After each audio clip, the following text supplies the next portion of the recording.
फ़खर रागली to all of you. मैं हूं फ़खर यूसुफज़ई और आप देख रहे हैं डिबेट विद फ़खर। आज की डिबेट में बात करेंगे वैसे तो हम इस रीजन के ऊपर अक्सर बात करते रहते हैं, लेकिन यहाँ पे क्या क्या चीज़ें चल रही है पाकिस्तान में, यानी डेवलपमेंट्स के हवाले से। अफ़गानिस्तान में क्या चल रहा है, ईरान में क्या चल रहा है, इंडिया में क्या चल रहा है, और आपस में क्योंकि ये कंट्रीज़ जो हैं कुछ तो नेक्स्ट डोर नेबर हैं। जिस तरह पाकिस्तान और इंडिया है, पाकिस्तान और अफ़गानिस्तान है, पाकिस्तान और ईरान है। लेकिन ईरान की अपनी एक जियोपॉलिटिकल पोजीशन है, इंपॉर्टेंस है। अफगानिस्तान की अपनी है, पाकिस्तान और इंडिया की अपनी है। चाबहार पोर्ट के हवाले से हम अक्सर सुनते रहते हैं।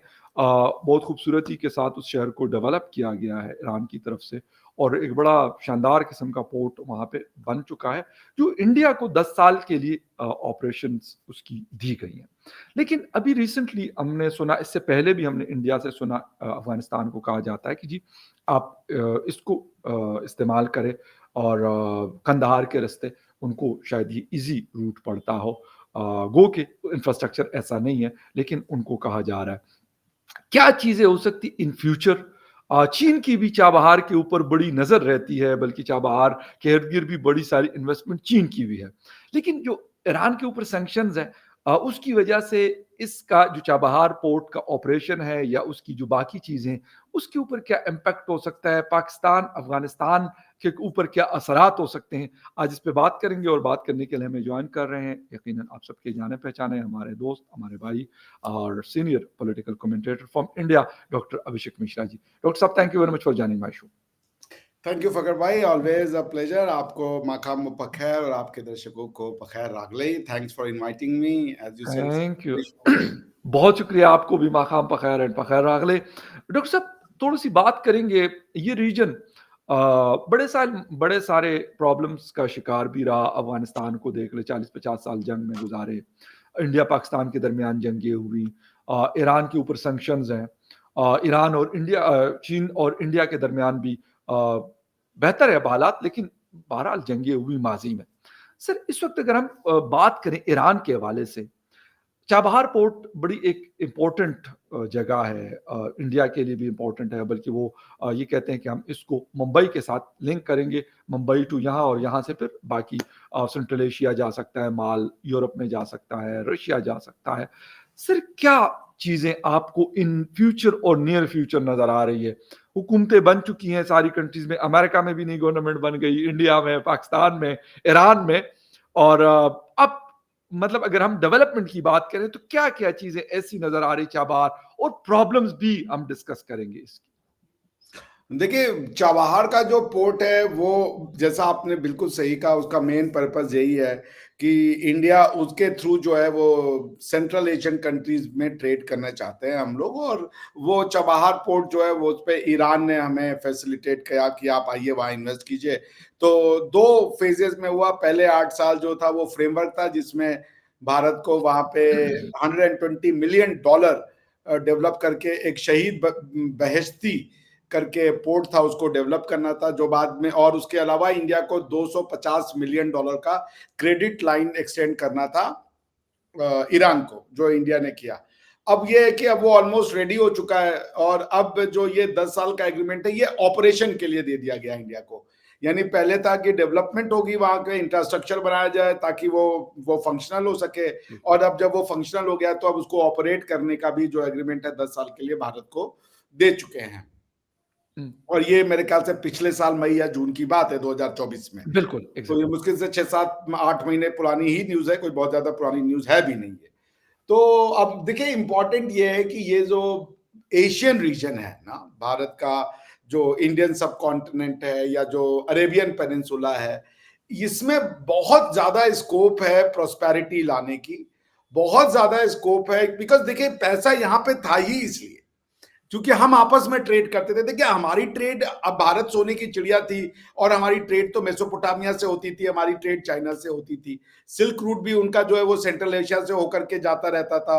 और ऐसा मुझे तो कोई हिस्ट्री में मैंने नहीं पढ़ा कि जब ये सब ट्रेड हो रहे थे तो वहां कोई लूट मार ऐसी कोई बहुत भयंकर होती हो जिसकी वजह से दो देशों को प्रॉब्लम हो रही हो। ऐसी कोई रिकॉर्डेड हिस्ट्री है नहीं, रिसेंट वाली अगर हम छोड़ दें तो इसका मतलब एक पीसफुल रीजन था। इसका मतलब है कि यहाँ पे डेवलपमेंट थी। इसका भाई, अगर इंडिया सोने की चिड़िया बन रही है, बिना ट्रेड के बनने का सवाल नहीं है। और वो ट्रेड हमारा हो रहा होगा चाइना से हो रहा होगा, हमारा एक जो है ये जो ट्रेड है वो अरेबियन पेनिनसुला से हो रहा होगा, और जो ये क्या नाम है आपका सेंट्रल एशिया लोग हैं उन्हीं से हो जी। रहा होगा मोस्टली। तो उसको देखते हुए ये तो बहुत बड़ी अपॉर्चुनिटी है ना कि अगर हम यहाँ पे जो नेचुरल रिसोर्सेज है, यहाँ पे जो ह्यूमन रिसोर्सेज है, और यहाँ पर जो अगर हम कनेक्टिविटी को प्रमोट करें, ये बेकार के जो ट्रेड बैरियर्स आ गए, पॉलिटिकल हाँ। आइडेंटिटी बनाए रखी है अपनी अपने कंट्रीज की, मगर जो है ट्रेड बैरियर्स को अगर हम कम करें और हमारा अप्रोच जो है वो बिजनेस ओरिएंटेड हो, वो हो कि हमें अपने अपने लोगों को प्रॉस्परस बनाना है, उनकी लाइफस्टाइल का जो स्टैंडर्ड है उसको हमें ऊपर ले जाना है, तो उसके लिए मेरे ख्याल से देयर इज इनफ, इस एरिया में मार्केट है, ठीक है ना। अगर आप इंडियन सब कॉन्टिनेंट चाइना को जोड़ दें, अरेबियन पेनिनसुला को जोड़ दें, तो फिर आप देखेंगे कि बहुत ह्यूज मार्केट है यहाँ पे। ह्यूमैनिटी का 40% लोग यहाँ रहते हैं, अगर आप उसको मिला लें क्या नाम है सेंट्रल एशियन को, तो ये 45% के आसपास ह्यूमैनिटी का मार्केट आपको मिल जाता है, अगर हम यहाँ पे कनेक्टिविटी की बात करें। एनर्जी है, आज की डेट में एनर्जी फॉसिल फ्यूल है, और अगर फॉसिल फ्यूल जब खत्म होगा तो लोग जब ग्रीन एनर्जी में जाएंगे, तो ग्रीन एनर्जी के जो सबसे प्रोमिनेंट सोर्सेज है उसमें एक सोलर है, दूसरा हाइड्रोजन है। तो अगर जो बातचीत हो रही थी इंटरनेशनल सोलर अलायंस में कि one world one sun one grid, तो अगर वहां से सऊदी अरेबिया या ये जो मिडिल ईस्टर्न कंट्री है विच आर रिच इन सन, वहां से हमें ग्रिड लेते हुए आए, तो आपकी भी इलेक्ट्रिसिटी का कॉस्ट घटेगा, हमारी भी इलेक्ट्रिसिटी का कॉस्ट घटेगा, और अच्छी सप्लाई मिलेगी, कंटिन्यूअस सप्लाई मिलेगी। और दूसरी चीज होगी कि अगर आपकी इलेक्ट्रिसिटी का प्रोडक्शन कॉस्ट लेस है, तो इसका मतलब है कि आपकी इंडस्ट्रीज का भी प्रोडक्शन कॉस्ट लेस हो जाएगा, क्योंकि पर कैपिटा इलेक्ट्रिसिटी कंजम्पशन ये दिखाता है कि आपकी कंट्री कितना ज्यादा इंडस्ट्रियलाइज्ड है। बिकॉज इंडस्ट्री चलाने के लिए आपको एनर्जी तो चाहिए ना, चाहे आप कोल से ले लें, चाहे आप ऑयल से ले लें, और चाहे आप सोलर से ले लें, ये तो आपकी श्रद्धा, या आप विंड से ले लें। सो ये ऑल्टरनेटिव एनर्जी के लिए भी ये एरिया बहुत जबरदस्त मार्केट जो है एक रिसोर्सफुल है। दूसरी बात आप देख लें कि अगर हम ये जो अपने डिस्प्यूट्स को सॉर्ट आउट कर लें, if we simply sort out our disputes among all of us इस पूरे रीजन में, तो आपको क्या मिलेगा। फकर भाई 1 मिनट के लिए रोक सकते हैं क्या इसको, इट्स इंपॉर्टेंट। जी, जी। हेलो। जी, जी, बिल्कुल डॉक्टर साहब के साथ हमारा शो जो है वो चल रहा है, और दूसरी बात ये है कि हम बात कर रहे हैं Pakistan, Afghanistan, Iran, Chabahar port के ऊपर। तो देखना ये है कि इसका जो फ्यूचर है वो क्या हो सकता है, वो बड़ा एक इम्पोर्टेंट चीज़ है। उसके हवाले से हम बात करें। डॉक्टर साहब, अगर हम बात करें चाबहार पोर्ट की, बिल्कुल इसमें कोई शक नहीं कि सेंट्रल एशिया उसके करीब, इसके साथ-साथ अफ़गानिस्तान की दीवार जुड़ी हुई है ईरान के साथ, और बाकी लोग भी। लेकिन जो ईरान के ऊपर अमेरिकन सैंक्शंस हैं, और जैसे कि हर हुकूमत जब भी आती है, तो वो कहते हैं कि यार मज़ीद दबा के रखो। उसका कोई इम्पैक्ट होगा, उसका असर इंडिया के ऊपर या फिर इस रीजन के ऊपर क्या हो सकता है?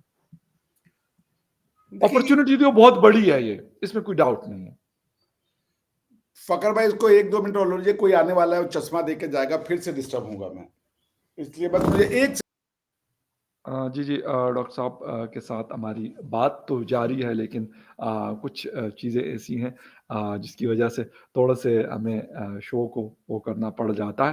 But what the thing is कि अगर हम बात कर लें पाकिस्तान की, तो पाकिस्तान के पास गवादर पोर्ट है, ईरान के पास चाबहार पोर्ट है, और बाकी अगर हम बात करते हैं तो अफ़गानिस्तान को ज़रूरत है, चाबहार पोर्ट की भी ज़रूरत है, और अफ़गानिस्तान को गवादर पोर्ट की भी ज़रूरत है। बट देखना ये है कि अफ़गानिस्तान क्या करता है। पाकिस्तान ने अभी रिसेंटली ये अनाउंस किया था कि हम जो पोर्ट है ये वाला देना चाहते हैं कि उनकी जो गुड्स वगैरह आती हैं या जाती हैं बाकी दुनिया में, तो उसको हम कोशिश करेंगे कि वो इसके ज़रिए जाए, यानी वो गवादर पोर्ट के ज़रिए जाए। बट इंडिया ने उनको ऑफ़र की कि वो उसको चाबहार पोर्ट के ज़रिए उसका इस्तेमाल कर सकते हैं। डॉक्टर साहब, मैं आपसे पूछ रहा था कि जो सैंक्शंस की बात की जाती है, तो कितना बड़ा इश्यू है ये इंडिया के लिए भी, ईरान के लिए भी, और बाकी मैं आपसे फिर पूछता हूँ, क्योंकि पाकिस्तान ने भी ऑफ़र किया है, बल्कि बता रहे हैं कि जी उनकी कराची पोर्ट के ज़रिए जो गुड्स आती जाती थी अफ़गानिस्तान की, अब वो गवादर के ज़रिए जाएँगी।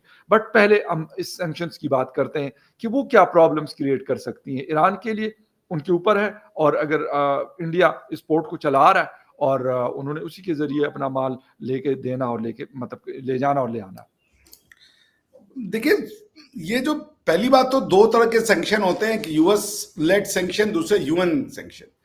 तो यूनाइटेड नेशन का कोई ऐसा सैंक्शन मुझे तो नहीं याद आ रहा है अभी कि जो डायरेक्ट लगा हो किसी भी तरीके से ईरान के ऊपर। लेकिन अब यूएस के सैंक्शंस को, अब आपको जो पावरफुल कंट्रीज हैं, जैसे इंडिया ने बहुत समय तक ईरान से तेल लिया ही लिया था जब भी सैंक्शन थे उनके ऊपर, तब उसके बाद भी बहुत समय तक हमने उसको डिफाई करके रखा था। उसके बाद फिर अब ये है कि रशिया वाला मैटर हो गया और उसके बाद उनका ईरान वाला मैटर हो गया। तो देखिए फखर भाई, मैं कह रहा हूं कि अगर इंडिया इस रीजन में, और इंडिया और चाइना मिलकर के वर्ल्ड का 55% अगर जीडीपी थे आज से 100 साल, 1000 साल पहले, जब जब ये कॉन्फ्लिक्ट नहीं हो रहे थे, तो इसका मतलब है कि अगर हम कॉन्फ्लिक्ट को समहाउ रिजॉल्व कर लें, तो फिर ये फिर से दुनिया के 55% और 60% का जीडीपी होगा। और जब आप कह रहे हैं कि इंडिया की जीडीपी वापस से 30-35% हो जाएगी, चाइना की भी जीडीपी 30-35% होगी, इसका मतलब यह है कि इंडिया, ये तो पॉलिटिकल डिवीजन तो अभी आया है ना। प्लस अगर हम इकोनॉमिक उसकी बात करें, इकोनॉमिकली बॉर्डरलेस सोसाइटी की बात करें, कि गुड्स जो है वो फ्री हो, ट्रेड फ्री हो, इन्वेस्टमेंट फ्री हो, अगर आप इस दिशा में जाएं कि भाई पाकिस्तान अपनी पॉलिटिकल आइडेंटिटी तो रखा रहे, कोई जरूरत नहीं है कि वो अपनी पॉलिटिकल आइडेंटिटी को लूज करे, लेकिन अगर एक इकोनॉमिकली हम कोऑपरेशन के ओर जाएं, तो इस रीजन में वापस से दुनिया का 70% जो है वो वर्ल्ड की जीडीपी बनने का पावर रखता है। तो ये सैंक्शंस वैसे ही इनइफेक्टिव हो जाते हैं। अभी आपके ऊपर सैंक्शन इसलिए इफेक्टिव हो जाते हैं क्योंकि आप यूएस पे डिपेंडेंट है। अगर पाकिस्तान को देख ले, वो आप यूएस के एड पे डिपेंडेंट हो। आप उसको देख ले, क्या नाम है, ईरान को, वो डिपेंडेंट है यूएस से, क्योंकि बहुत सारा उनका ऑयल जो है मार्केट में लाने के लिए जो टेक्नोलॉजी चाहिए और जो दूसरी जरूरतें चाहिए वो वेस्टर्न बिल्कुल। कंट्रीज उनको ला करके देती हैं। उसके बाद दूसरी चीज है कि सारा का सारा इंडस्ट्री आज की डेट में, बारिंग चाइना, जो मेजर हेवी इंडस्ट्रीज है, वो सब वेस्ट में। तो पॉइंट ये कि हमारे यहाँ पिछले ये जो 100 साल से, ये 150 साल से, वी नीड अ अप्रोच जो वो दिखा रहे हैं मोहम्मद बिन सलमान साहब, जो वो नियम बना रहे हैं, जो उनका आइडिया है कि भाई एक हम प्रो ट्रेड और ओपन सोसाइटी और जो है ओपन ट्रेड, क्योंकि अब तो वो टूरिज्म भी इनवाइट कर रहे हैं। सबसे बड़ी बात है कि सऊदिया कह रहे हैं कि हम टूरिज्म भी बुलवाएंगे अब अपने यहाँ। तो पॉइंट ये है ना कि ये जो पूरा का पूरा सैंक्शन है, ये इफेक्टिव इसलिए है कि हम वेस्ट के ऊपर डिपेंडेंट है हर चीज के। अगर हम, और वेस्ट के ऊपर हम इसलिए डिपेंडेंट है कि वहां पे अभी दुनिया का मेजर पैसा जो है, जैसे इंडिया वर्ल्ड जीडीपी का कितना परसेंट होगा, कितना परसेंट होगा, 5-4 ट्रिलियन डॉलर की इकोनॉमी है अभी। और यूएस और अमेरिका, यूएस और चाइना मिलकर के मेरे ख्याल से करीबन 40-45 ट्रिलियन डॉलर। हाँ बिल्कुल। तो अगर आप मान लें और जोड़ लें दुनिया की, अगर पूरी की पूरी जो इकोनॉमी है, वो अगर ईयू को भी हम इतना ही 20-25 ट्रिलियन डॉलर जोड़ लें, तो यानी कि 75 ट्रिलियन डॉलर मान ले दुनिया की इकोनॉमी है। हम उसका अगर 5% भी लेना है, तो 5 को 75 से कीजिएगा तो कितना हो जाएगा भाई, 5 एकम 5, 5 पचे 15, यानी कि हम जो है 15% के भी आसपास है वर्ल्ड जीडीपी का। बिल्कुल ठीक है ना, उससे कम है, बल्कि 10% के होंगे, 7-8% के। तो 75 में से। तो अभी पॉइंट ये है कि अगर हम 6-7% पे है वर्ल्ड जीडीपी के, और दुनिया का, आप वेस्ट की जीडीपी कितनी हो गई, वेस्ट की जीडीपी अगर हम ईयू की 20-25 ट्रिलियन डॉलर मान लें, और यूएस की भी 20-25 ट्रिलियन डॉलर, तो 75 में से वो तो 50 हैं। यानी कि अगर आप 75/50 कीजिएगा, तो आप जो वो कितना हो गया भाई, मेरे ख्याल से आपका करीबन 60-70%, तो 70% उनके पास चला गया ना। 70% 66%, 66 to 70% उनके पास चला जाता है इस हिसाब से। तो 70% वेल्थ वहां पे है, और हमारे पास पॉपुलेशन दुनिया की, हम यहाँ पे बैठे हुए हैं जो है दुनिया की पॉपुलेशन का कुछ नहीं तो 50% लेकर के, और वेल्थ हम लेकर के बैठे हैं मुश्किल से 20%। तो हम 20% का वेल्थ लेकर के और 50% की पॉपुलेशन को खिला रहे हैं, वो 70% वेल्थ लेकर के और 20% पॉपुलेशन को खिला रहे हैं। यस, आप सोच रहे हैं? बिग तो डिफरेंस, बिग तो डिफरेंस। पैसा वहां है। जिस दिन ये, और ये वुल्फगैंग ने कहा था एक बार, वो वर्ल्ड बैंक के वो थे, कि द टाइम हैज कम जब ये पूरा जो वेल्थ का जो एक प्री डोमिनेंस अभी वेस्ट में है, ये वापस से शिफ्ट होगा दो कंट्रीज की तरफ, उसका नाम है भारत और चाइना। तो जब इंडिया वापस से, इंडिया और चाइना मिलकर 50 से 70% तक की वेल्थ वापस से इस रीजन में होगा, इंडिया रिच होगा, तो ये हो ही नहीं सकता कि श्रीलंका रिच ना हो, बांग्लादेश रिच ना हो, वो क्या नाम है, पाकिस्तान रिच ना हो, अफगानिस्तान रिच ना हो। प्रोवाइडेड अब ये है कि उनको जो है अब अपनी गवर्नेंस का मॉडल वेलफेयर स्टेट की ओर ले जाना पड़ेगा। तो जैसे ही कॉन्फ्लिक्ट कम होगा, जैसे ही यहाँ पे वेल्थ आएगी दुनिया की, जैसे ही यहाँ पे दुनिया का वेल्थ 70% जनरेट होगा, सैंक्शंस इनइफेक्टिव हो जाएंगे। कौन मानेगा आपका सैंक्शन? आपका सैंक्शन इसलिए इफेक्टिव होता है क्योंकि ये यूएन लेड सैंक्शन तो है नहीं कि हम मॉरली और लीगली बाइंड, हम ओबलाइज्ड हैं। ये तो सैंक्शन इसलिए ओबलाइज्ड है कि हम आपके ऊपर डिपेंडेंट है। इंडिया भी डिपेंडेंट है, और उसके बाद आप भी डिपेंडेंट हो, सारी दुनिया यूएस पे और वेस्टर्न कंट्रीज पे डिपेंडेंट है। तो सैंक्शंस को न्यूट्रलाइज करने का सबसे अच्छा तरीका है कि ये जो इंडियन सब कॉन्टिनेंट, एशियन कॉन्टिनेंट है, अरेबियन पेनिनसुला, ये लोग मिल बैठ के कॉन्फ्लिक्ट्स को खत्म करें समाज में से, और एक प्रोग्रेसिव सोसाइटी जहां पे इकोनॉमी, जो वेस्ट ने किया है भाई, ठीक है ना, तो आप वेस्ट की उस पे जाएं, इकोनॉमिक्स और एआई और टेक्नोलॉजी की तरफ जाएं। उसके बाद आप देखेंगे ये सैंक्शंस की कोई वैल्यू नहीं होती, क्योंकि ये एक कंट्री का सैंक्शन है, ये दुनिया का सैंक्शन नहीं है।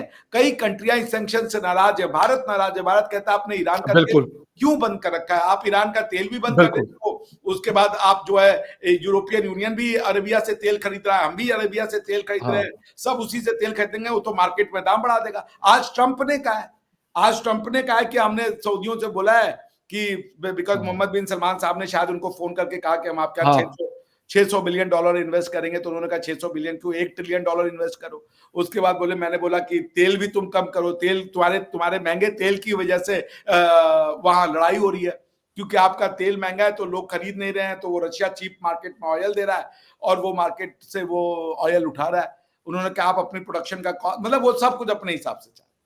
तो पॉइंट ये है कि ये सैंक्शंस की एफिकेसी तभी तक है जब तक वेल्थ वहां है। जिस दिन ये वेल्थ यहां शिफ्ट हुआ, और ये हो रहा है धीरे धीरे, चाइना ग्रो कर गया 20-25 ट्रिलियन डॉलर, इंडिया का प्रोजेक्टेड है कि by 2047 India will be around 20 से 30 ट्रिलियन डॉलर की इकोनॉमी होगी। तो 25 चल रहा है मुश्किल से 22 साल में। और अगर अगर भगवान जो है वो थोड़े दयालु हुए तो शायद वो समय तो हम लोग देख ही रहे होंगे, ठीक है ना, क्योंकि 44 और 2 46 और 20 66 के होंगे हम लोग, 66 2047 में। सो सही। If God will be little charitable to us, perhaps we will see इस रीजन में। और जब इंडिया प्रॉस्परस होगा, आप हम सब प्रॉस्परस होंगे, क्योंकि एक घने पेड़ के नीचे सबको छाया मिलता है। छाया मिलता उसके है। बाद अगर हम इकोनॉमिक ये सब बेकार के जो मुद्दे हैं इनको अगर पीछे हटाएं और ट्रेड, इकोनॉमी, साइंस, टेक्नोलॉजी की ओर जाएं, तो मैं नहीं मानता कि ये रीजन कभी गरीब था। ये रीजन गरीब बना है इन अननेसेसरी बेवकूफी वाले कॉन्फ्लिक्ट के लिए, जो बड़े आसानी से रिजॉल्व किए जा सकते हैं। पूरा फोकस आपको दिया जा सकता है कि now let's go and reclaim our glorious and rich past through modern manners. Okay. अच्छा डॉक्टर साहब, अफ़गानिस्तान के हालात भी बहुत ज़्यादा मैटर करते हैं, क्योंकि अगर सेंट्रल एशिया तक एक्सेस जाता है, तो उसके लिए अफ़गानिस्तान की हालात अगर वो ठीक रहते हैं, तो मेरे ख़्याल में बड़ा फिट होगा, ये काम बड़ा ईज़ी हो जाएगा। दूसरा ये है कि इंफ्रास्ट्रक्चर उस तरह का अभी फ़िलहाल अफ़गानिस्तान में नहीं है, ना रेल नेटवर्क है उस तरीके से, ना रोड इंफ्रास्ट्रक्चर है। तो इंडिया क्या कर सकता है? दूसरा, ईरान और अफ़गानिस्तान के दरमियान अगर डायरेक्टली बात की जाए तो बड़े सारे मसले रहते हैं। अफ़गान रिफ्यूजीज़ के ऊपर आए रोज़ उनकी प्रॉब्लम्स चल रही होती है। ये अक्सर आप भी देखते होंगे, हम भी देखते होंगे, काफ़ी एक-दूसरे के दरमियान तल्ख़ियाँ बहुत ज़्यादा पाई जाती हैं। तो ऐसे में फिर ये वाला जो रूट है, जो सेंट्रल एशिया तक ले जाने का इंडिया का काफ़ी इरादा लग रहा है, बल्कि पाकिस्तान भी कोशिश कर रहा है कि कुछ कंट्रीज़ के साथ पाकिस्तान ने बाय रोड कनेक्टिविटी हासिल भी कर ली है, अज़रबैजान वगैरह के साथ और कुछ और कंट्रीज़ के साथ वाया अफ़गानिस्तान। तो इस तरह की क्या चीज़ की क्या होगा? और अगर ट्रम्प जिस तरीके से एग्रेसिव खेल रहे हैं, उसका क्या होगा? नहीं, ट्रम्प साहब तो अभी कुछ, चूंकि वो नया नया उनका पावर का इनॉग्रेशन हुआ है, तो न्यूज़पेपर भी कुछ ज्यादा ही जिंगोइज्म कर रहे हैं। मगर आज देखिए, उनको पहला झटका लगा ना, उन्होंने कहा था कि ये जो बर्थ राइट का सिटीजनशिप है, हाँ, तो उन्होंने एग्जीक्यूटिव ऑर्डर से कैंसिल आउट कर दिया था, बट उसको सुप्रीम कोर्ट ने उनके जो है उसको अनकॉन्स्टिट्यूशनल बताया है। अभी तो फिलहाल उस पर स्टे है, उसका उसका स्टेटस क्या है वो हमें पता नहीं। देखिए भाई, फकर भाई, पॉइंट ये नहीं है। पॉइंट जो बेसिक बॉटम लाइन वाली बात है जो हम लोग को समझनी है कि अगर अफगानिस्तान की तुलना की जाए पाकिस्तान से, तो अफगानिस्तान का बिजनेस सेंस तो कम से कम पाकिस्तान से बेहतर है। क्योंकि अफगानिस्तान कह रहा है इंडिया से आइए, आप हमारे यहाँ इन्वेस्ट कीजिए। ये जो सेक्टेरियन वायलेंस है या सेक्टोरियन कॉन्फ्लिक्ट है, ये मुझे लगता है ना, मुश्किल से 20-25 साल जब लोगों को समझ में आ जाएगा सब कुछ कि हाँ भाई अभी अब इससे ऊपर हम कहीं नहीं जा सकते, तो I think they will again start giving importance to trade, कि ट्रेड हो, बिजनेस हो, इन्वेस्टमेंट हो। अब ये कि उसको समझने में कितना टाइम लगता है, और जैसे ही ट्रेड एंड इन्वेस्टमेंट के दृष्टिकोण से दुनिया एक दूसरे को देखेगी, तो जो है फिर वो खासकर इंडियन, ये हमारा आपका जो इंडियन सब कॉन्टिनेंट है या जो ईरानियन जो एरिया है, उसको आप देखेंगे वहां पे अगर अगर वो चेंज कर ले, we have to create a welfare society. हमें अपने वालों के बारे में सोचना है। देखिए, इंपीरियलिज्म क्यों हुआ था? ये जो खासकर वेस्टर्न इंपीरियलिज्म था, नेचुरल रिसोर्सेज के ऊपर कब्जा करना था जी, इंडस्ट्रियलाइजेशन के लिए। अब आज की डेट में दुनिया ने ट्रेड रूल्स बना लिए हैं, तो आपको कब्जा करने की जरूरत नहीं। आप उस ट्रेड रूल्स के साथ एक दूसरे के साथ आप ट्रांजैक्शन कर सकते हैं, which is beneficial to both the countries. अब जो है फेवरेबल रूल्स है डब्ल्यूटीओ के अंदर में, जैसे जो कंट्रीज, अगर जैसे पाकिस्तान है, पाकिस्तान इस ट्रेड रूल का बेनिफिशियरी है ना। आपको जो एमएफए और ये वीक जो पुअर कंट्रीज के लिए जो मार्केट में एक्सेस आपको देते हैं, यूरोप देता है, अमेरिका देता है, जीएसपी प्लस दिया हुआ है पाकिस्तान को ना। जी, जी जीएसपी जी प्लस बताइए। जिसको आप जी कहते हैं, तो वो क्या है? ये सब ट्रेड रूल्स है ना, जी वरना तो वो मना कर देते हैं आपको। वो आपसे चीप प्रोडक्ट लेते हैं डिस्पाइट इसके कि आपसे अच्छा मार्केट में मिल जाएगा। बिल्कुल। मगर वो ये चूंकि दुनिया को रूल ऑफ लॉ से, इंटरनेशनल रूल ऑफ लॉ से चलाना चाहते हैं, तो उनका मानना ये है कि भाई जो गरीब कंट्रियां हैं, जो अंडर डेवलप्ड कंट्रियां हैं, उनको भी हम थोड़ा बेनिफिट दें अपने मार्केट का, क्योंकि सिर्फ हमारी कंपनीज उनके मार्केट को अगर एक्सेस करेंगी, और उनकी कंट्री की जो अभी इतनी हैसियत नहीं है कि वो हम लोग से मुकाबला कर सके, तो इसलिए हम उनको अपनी मार्केट का एक्सेस देते हैं और फॉर सर्टेन प्रोडक्ट, तो जो कि भले क्वालिटी थोड़ी वो हो या वो, उसको आप जीएसपी प्लस कहते हैं, यानी कि जीरो टैरिफ पे या मिनिमल टैरिफ पे आपको ईयू का मार्केट एक्सेस हो जाता है। विच अदरवाइज अगर आप एक प्लेन पावर सेंटर्स के हिसाब से देखिए, वो कहेंगे हम नहीं लेंगे। आपकी मजबूरी है कि आपको उनसे सामान लेना है, बिकॉज आप प्रोड्यूस ही नहीं कर रहे। उनकी मजबूरी नहीं है, क्योंकि उनके पास जो सामान आप बेच रहे हो वो 100 जगह से वो खरीद सकते हैं। वो आपको देते हैं कोटा क्रिएट करके कि भाई हम आप सब कुछ चाइना से नहीं ले लेंगे, सब कुछ वियतनाम से नहीं ले लेंगे, सब कुछ इंडिया से नहीं ले लेंगे, सब कुछ बांग्लादेश से नहीं ले लेंगे। उन्होंने कोटा क्रिएट कर दिया कि भाई अगर हमें इतना अपैरल इंडस्ट्री में मान लीजिए $1 बिलियन हमें इन्वेस्ट करना है, तो 200 मिलियन पाकिस्तान का हो गया, 400 मिलियन चाइना का हो गया, 300 मिलियन इंडिया का हो गया, 50 मिलियन इसका हो गया, ऐसे करके बांग्लादेश का हो गया, ऐसे करके उन्होंने डिस्ट्रीब्यूट किया हुआ है कोटा सिस्टम में। सो पॉइंट मैं ये कह रहा हूं कि ये जो इस रीजन के लोग अगर ये कॉन्फ्लिक्ट को रिजॉल्व कर देते हैं और बिजनेस सेंस में आते हैं, तो it is going to go a long way. क्योंकि अफगानिस्तान और अफगानिस्तान से अगर आप देखें, पूरा एनर्जी बेल्ट है भाई, सेंट्रल एशिया, ये सिल्क रोड कहा जाता था ना। बिल्कुल। तो चाइना वहां से, हालांकि वहां कोई बहुत ज्यादा मार्केट नहीं है क्योंकि पॉपुलेशन नहीं है उस इलाके में, तो कोई बहुत ज्यादा आपके पास स्कोप नहीं है, लेकिन एनर्जी आप लेके आ सकते हैं। उससे आपकी एनर्जी का जो वो है, वो कॉस्ट है, वो रिड्यूस हो सकता है। मगर आप उसके रास्ते रशिया पहुंच सकते हैं, सेंट्रल एशिया के रास्ते, या सेंट्रल एशिया के रास्ते, फिर वहां से यूरोप आ सकते हैं। तो कनेक्टिविटी इज वेल्थ। देखिए बगर भाई, कनेक्टिविटी से पैसा आएगा, बिल्कुल ठीक। ठीक है ना।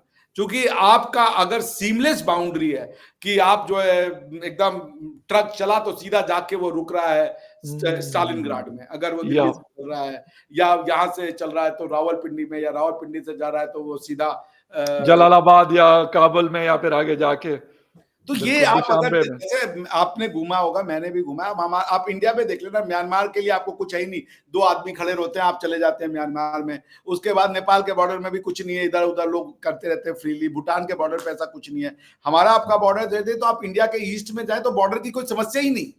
ठीक है ना? वो भले ही ये कह रहे हैं नेपाल वाले कि हमारा ये पार्ट आपका है, वो मैप जारी करे, वो एक अलग बात है, लेकिन बॉर्डर पे कुछ नहीं है।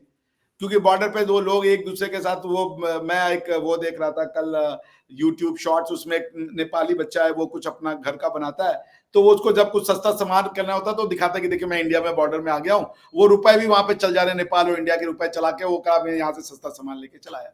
सो ऐसे भी चल रहा है, तो ये इससे क्या होता है, ट्रेड बहुत बिल्कुल। जब आप सीमलेस होते हैं ना, वरना ट्रक जा रहा है 10 जगह रुक रहा है क्योंकि टैरिफ ले रहे हैं, वो वहां आधा घंटा खड़ा रहेगा या रात भर खड़ा रहेगा, उसका जो पेट्रोल चलेगा, फिर वहां बैठ के खाएगा, वो 50 और चीजें होंगी, अगर वो पेरिशेबल गुड है तो उसका और भी हालत खराब हो रहा होगा।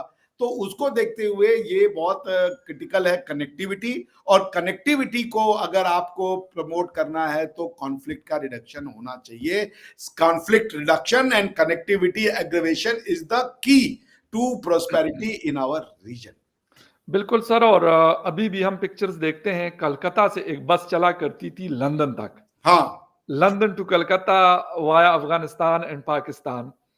ये रिकॉर्ड का हिस्सा है, ये कोई अच्छा चलती थी तो इसका मतलब तो कोई उड़ा तो नहीं रहा होगा ना उन बसों को, चलती थी सर ना। बिल्कुल, और उस वक्त इंफ्रास्ट्रक्चर इतना एडवांस तो नहीं था जितना कि आज है। Exactly.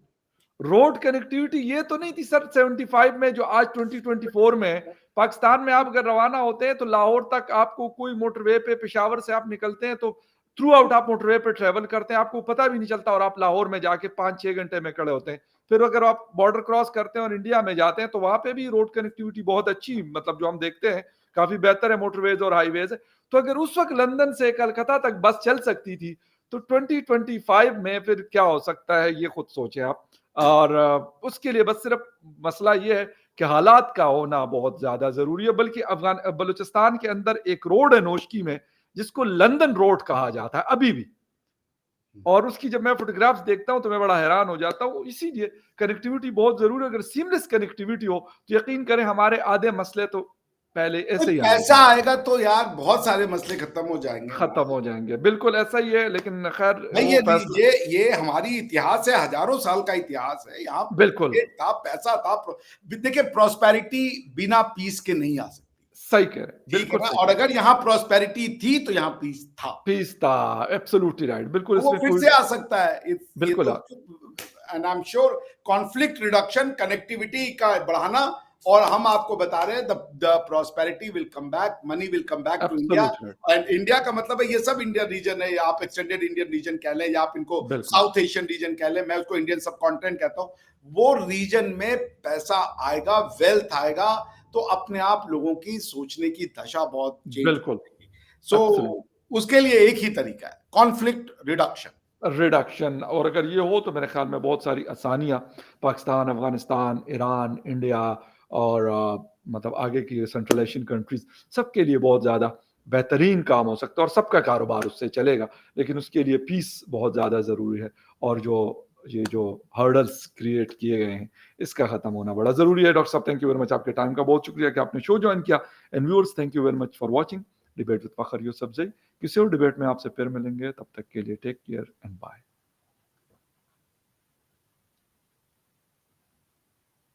Thank you very much doctor साहब। बहुत